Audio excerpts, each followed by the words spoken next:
어제 1월 미국의 PMI 서비스업 지수가 발표되었습니다. 53.4%를 기록했습니다. 시장 예상치가 52%였으니까요. 좀 높게 상회를 했습니다. 전월이 50.5였거든요.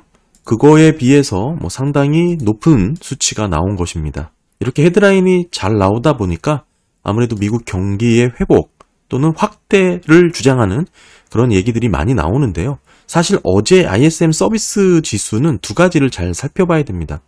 첫 번째는 말씀드렸다시피 경기가 확장세를 보이고 있나, 실제 그렇게 해석될 만한 서비스 PMI 지수인지 한번 체크해 봐야 되고요. 두 번째는 불안할 정도로 급등한 가격 지수가 있습니다. 여기 보시게 되면 7.3%나 상승한 64%를 기록을 했습니다.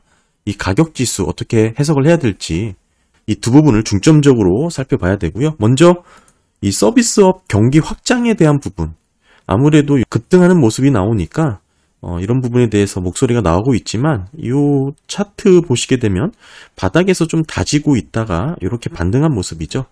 결론부터 말씀을 드리면 미국의 서비스업, 소비, 수요 이런 부분은 사실 경기 침체를 선행해서 살펴볼 수 있는 데이터가 아닙니다. 그러니까 경기가 꺾이고 지수들이 떨어지는 것이죠. 대체적으로는 지금의 수요라든지 소비, 서비스 경기 수준은 그냥 바닥권에서 유지가 되고 있다. 이렇게 이해를 하시는 게 제일 정확합니다. 이 바닥권에서 여기서 요만큼 반등했다고 또는 요만큼 상승했다고 그렇게 경기가 확대되거나 회복됐다 이렇게 좀 과대해서 해석할 필요가 없다라는 얘기를 드리고 있는 거고요. 몇 달 사이만 놓고 보면 이렇게 좀 반등한 것처럼 보일 수는 있습니다. 그런데 차트를 조금 길게 시계열을 확대해서 보게 되면 지금의 반등은 큰 의미를 부여할 정도는 아니라는 것을 단번에 확인하실 수가 있습니다. 역사적으로 놓고 봤을 때 서비스 PMI는 이 50보다는 55 이상을 유지하면서 확대 영역에 위치한 경우가 더 많았습니다. 이 제가 지금 음영을 넣은 이 밴드를 놓고 보면 과거 경기 침체 구간에 해당된다라는 것을 보실 수가 있겠죠. 지금이 딱 그 밴드 안에서 등락을 보이면서 유지가 되고 있는 것이고요. 이런 의미로 놓고 봤을 때 서비스 PMI는 50보다는 55가 넘어서는 구간, 이 구간이죠. 대부분 다 55를 넘어섰던 구간입니다. 따라서 아직은 강한 미국의 서비스업 경기로 해석될 만한 그런 헤드라인 숫자는 아니다. 조금 부족하다. 저는 그렇게 보고 있고요. 더불어서 지난달에 크게 떨어져서 걱정을 했었던 이 고용지수가 이번에는 또 빠르게 또 회복을 했습니다. 여기 보시면 되겠죠? 50까지 또 상회를 하면서 집계가 됐는데 이렇게 고용이 반등을 하면서 그것도 한 달 만에 다시 크게 반등을 하게 되면서 결국 12월 달 고용이 잘못 집계되었을 것이다. 이렇게 보는 게 전체적인 컨센이긴 하죠. 근데 당시 12월 ISM 서비스 고용 관련된 코멘트를 보시게 되면 그렇게 데이터가 잘못 집계됐을 정도로 치부할 정도는 아닙니다. 실제 고용 해고가 두드러지게 증가를 했고 이게 서비스업에서도 나타났다라고 인터뷰로 정리가 돼서 나올 정도였으니까요. 물론 그 이후에 1월달 BLS 고용 보고서도 좋게 나오면서 전반적인 이 고용을 측정하는 데이터를 다루는 통계적인 변화도 우리가 고민을 해봐야 된다. 이게 이렇게 다시 또 크게 회복을 하면서 이 12월 달 자료가 단순하게 왜곡된 잘못된 조사 방법이다. 이렇게만 치부하기에는 글쎄요. 당시의 조사 내용이 너무 현실에 가까운 소프트 데이터였다. 우리가 대표적인 소프트 데이터가 또 연준이 조사하는 베이지북이 있잖아요. 실제 숫자로만 조사가 되는 경제 지표들이 잡아내지 못하는 실물단에서의 어려움들이 인터뷰 형식으로 많이 기재가 되어 있습니다. 그러니까 계절 조정이라든지 여러 가지 응답률이 떨어지고 조사하는 방법에 따라서 다양하게 해석이 될 수 있는 그런 데이터와는 달리 이런 소프트 데이터들, 실제 당시 ISM 서비스 PMI 코멘트 보게 되면 해고가 증가하는 부분에 대해서 직접적으로 언급을 했었거든요. 그러면서 고용지수가 급격하게 떨어졌었기 때문에 지금은 빠르게 반등하면서 이 12월달 자료가 잘못됐다 이렇게 보는 분들이 많지만 물론 그렇게 조사상에서 어느 정도 오차가 있을 수도 있다고 봅니다만 떨어졌을 수 있었던 경기 전반에 대한 부분을 우리가 감안해서 살펴봐야 되지 않나 저는 그렇게 보고 있습니다. 그렇다면 이 물가 부분에 대한 부분 한번 조금 더 살펴보겠습니다. 결국 물가에 가장 민감한 건 채권 시장이죠. 최근에 채권 시장 흐름을 놓고 보면 물가에 대한 우려가 어느 정도인지 직관적으로 이해하실 수 있습니다. 채권 시장의 인플레 기대 BEI 반등하고 있는 추세, 제가 말씀을 드렸죠. 최근 데이터가 2.27로 집계가 됐고요.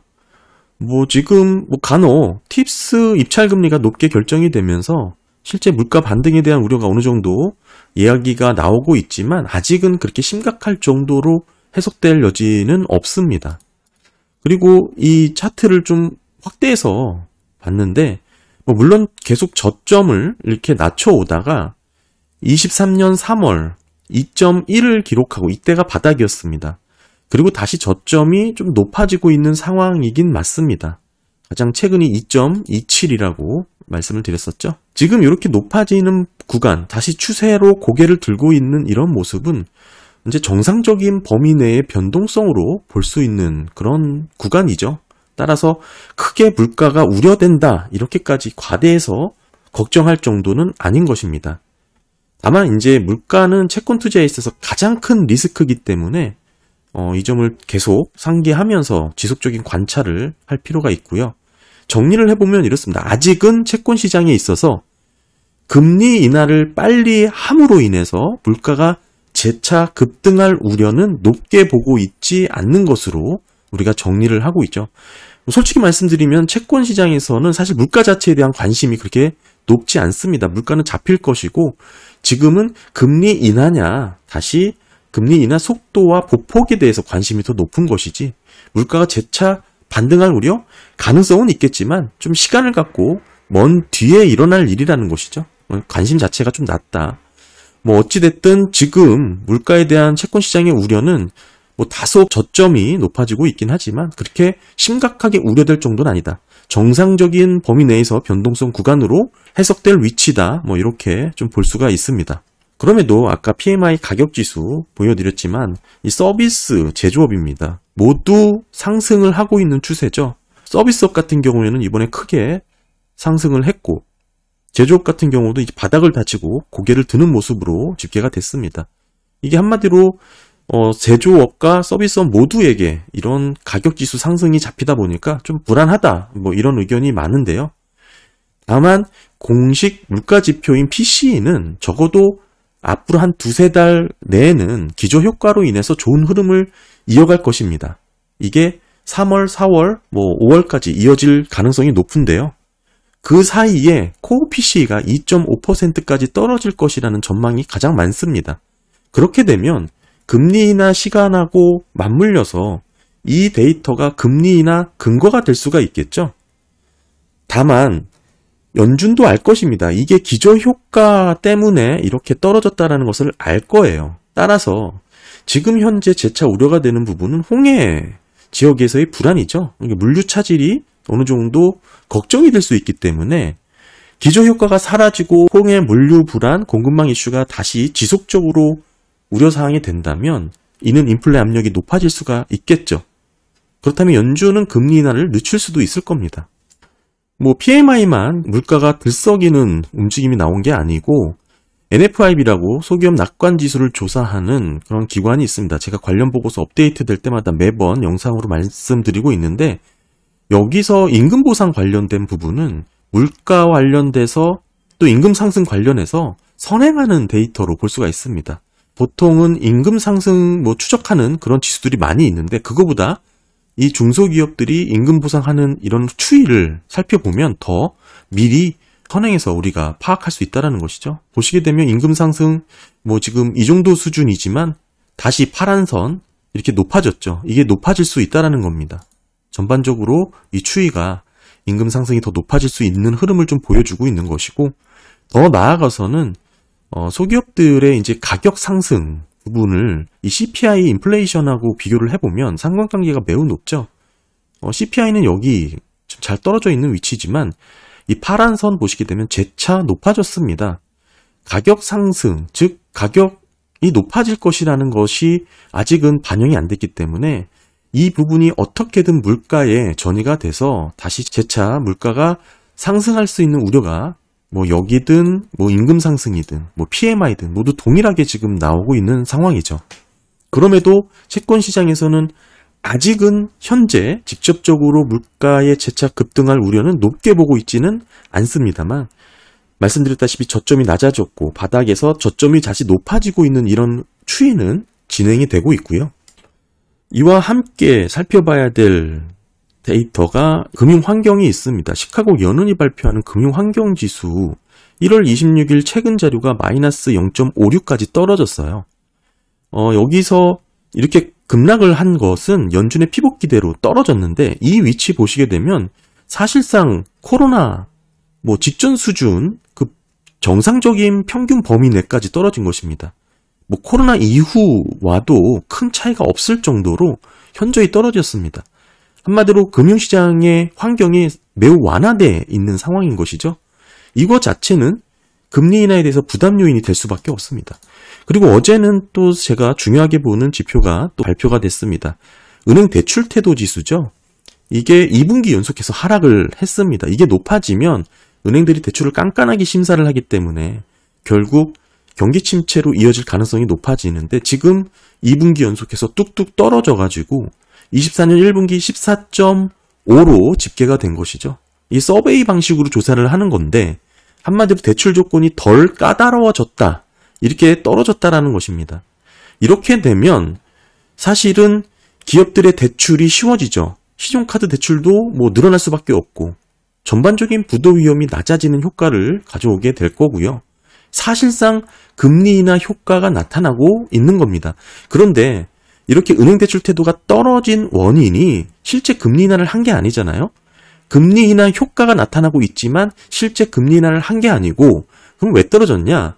아까랑 동일합니다. 연준의 피복 기대가 강하게 반영이 된 거예요. 기준금리 인하 기대가 높아지면서 지금 시카고 연은의 금융환경 지수라든지 은행 대출 태도 지수 모두가 금융환경이 완화되는 것으로 지금 나오고 있습니다. 이렇게 되면 뚜렷한 금융환경이 지속적으로 완화가 되는 모습이라면 연준의 피봇이 시장의 예상보다 늦게 이뤄질 가능성이 매우 높다, 저는 그렇게 보고 있고요. 금리 인하 기대감으로 이뤄진 금융시장의 완화죠, 지금은. 그렇다면 1분기 GDP가 4.2가 전망이 되고, 최근에는 파월이 CBS 인터뷰에서 금리 인하 신중하게 결정하겠다라는 인터뷰를 하기도 했고, 이렇게 됐을 때 실제 금리 인하가 생각보다 더디게 이뤄질 가능성이 더 높아졌습니다. 여기도 높아졌고 여기도 높아졌죠. 이 얘기는 대체적인 시장의 전망이 연착륙입니다. 제가 어제 영상에도 말씀드렸지만 연착륙의 완성은 생각보다 빠른 시기에 금리 인하를 단행했을 때 이루어지는 게 연착륙입니다. 그런데 지금의 환경은 연착륙에 도움이 될 만한 환경이 아니라는 것이죠. 이 얘기는 다시 경기 침체의 가능성이 높아지는 그런 흐름으로 봐야 되는 겁니다. 당장의 채권 시장의 물가 반등 우려는 그렇게 높게 나오고 있지 않지만, 중요한 것은 저점 바닥을 찍고 저점이 다시 높아지고 있는 모습과 이 선행지표라고 볼 수 있는 PMI의 가격 지수들이 대부분 고개를 들고 있죠. 그리고 NFIB의 소기업 조사를 통해서도 보게 되면 임금 보상이라든지 또는 마찬가지로 가격 결정 내용 보시게 되면 인플레가 다시 재차 반등할 우려가 상당히 높은 상황이 이어지고 있습니다. 따라서 정리를 해보면 지금은 연착륙에 대한 가능성이 제일 낮고, 그리고 경기 침체로 들어갈 것인가 아니면 물가가 재차 반등할 것인가, 이 두 시나리오 중에 하나가 결정될 가능성이 높다, 저는 그렇게 보고 있습니다. 지금의 시장 대체적으로 다 연착륙을 전망하죠. 아이러니하게도 대부분 다 연착륙을 전망하면 그 전망은 틀리게 되어 있습니다. 마찬가지죠. 제가 작년에 SBB 파산을 하면서 시장금리가 3.3까지 떨어졌을 때, 그때 더 떨어지기는 쉽지 않다라고 말씀도 드렸었고, 중요한 것은 그렇게 시장금리가 3.3까지 떨어지게 되면서 실제 경기 침체가 뒤로 더 이연되는 효과가 나타났다라고 제가 예전 영상부터 꾸준히 강조를 했었죠. 시장금리가 그렇게 먼저 떨어지면 그만큼 10년물 시장금리가 그렇게 떨어졌는데, 그 떨어진 이유가 경기 침체에 대한 강한 기대로 그렇게 떨어졌잖아요. 그러면 경기 침체가 더 뒤로 미뤄지는 겁니다. 실제 경기 침체가 이루어지지 않는 거예요. 그래서 제가 3.3까지 갔을 때 더 이상 시장금리가 내려가긴 어렵다라고 당시에 말씀을 좀 드렸었고, 그런 맥락이 지금도 이어지는 겁니다. 지금 금융 환경이 이렇게 빠르게 완화가 됐기 때문에 사실 기준금리 인하 효과가 나타나고 있는 거죠. 이렇게 떨어진 이유는 아이러니하게도 기준금리 인하 기대가 높아졌기 때문에 금융 환경이 완화가 된 것입니다. 이런 상황이면 금리 인하가 생각보다 빨리 이루어질 가능성이 떨어지겠죠. 그 얘기는 금리 인하를 해야 결국 연착륙의 시나리오가 완성이 되는 것인데, 금리 인하 시기가 계속 늦춰지게 되면 연착륙에 대한 가능성은 점차 떨어지는 것이고, 물가는 떨어졌는데 금리가 높은 수준에서 유지가 되고 있다면 경기 침체로 들어가게 되는 것이죠. 연준도 사실은 상반기 내로 금리 인하를 하고 싶은 것 같습니다. 그런데 사실상 지금 금융 환경이 너무나 빠르게 이렇게 완화적으로 바뀌었기 때문에 명분이 없는 거죠. 금리 인하에 대한 명분이 없습니다. 1분기 GDP가 4.2가 나오는데 금리 인하를 한다라는 게 앞뒤가 안 맞는다고 말씀을 드렸었죠. 어찌됐든 파월과 CBS 인터뷰 등을 통해서 결국에는 금리 인하에 대한 신중한 입장을 보이면서 의도와 다른 인터뷰 내용을 하지 않았나, 저는 그렇게 보고 있습니다. 사실은 금리 인하를 빨리 하고 싶은데 너무 빨리 떨어진 금융 환경의 완화라는 점을 놓고 봤을 때 오히려 매파성 발언을 하면서 다시금 금리 인하를 상반기 내로 할 수 있는 그런 환경을 만들려는 의도가 담긴 인터뷰라고 저는 보고 있고요. 그렇다면 이런 매파성 발언에 흔들리고 조정이 생길 때마다 투자 기회로 해석을 해야 된다, 저는 그렇게 보고 있습니다. 물론 물가에 대한 우려 여전히 이렇게 다시 반등하고 있지만 아직까지는 그렇게 크게 우려할 정도는 아니라는 거 좀 말씀을 좀 드렸었고, 그럼에도 선행에서 먼저 움직이는 데이터들은 여전히 물가에 대한 반등 우려가 확실히 지금 뚜렷하게 보이고 있는 것은 사실입니다. 그래서 사실은 물가가 3%에서 2%까지 떨어지기 위해서는 경기 침체 없이 이게 실현 가능할까에 대한 의문을 저는 늘 갖고 있었고, 지금 3%에서 어찌 2.5%까지 물가가 잡힌다고 하더라도 이를 근거로 연준은 금리를 내리고 싶어 하겠죠. 그 목적 자체가 물가가 잘 잡혔다, 이런 근거를 갖고 금리를 내리고 싶어 하는데, 그에 비해 지금 너무나 빨리 떨어져 있는 금융환경 완화의 이런 기대감, 이런 부분이 오히려 지금 연준이 금리를 내리지 못하게 하는 그런 역효과가 나타나고 있는 상황이라고 정리를 할 수가 있습니다. 이에 지금의 연준 인터뷰들이 매파성으로 해석이 되면서 시장 금리를 끌어올리고 있죠. 따라서 의도와는 다른 이런 매파성 발언을 하면서 결국 조만간 금리를 내리는 환경을 만들고 싶어 한다, 이런 부분을 투자 기회로 삼아야 된다, 이렇게 정리를 하면 좋을 것 같습니다. 네, 감사합니다.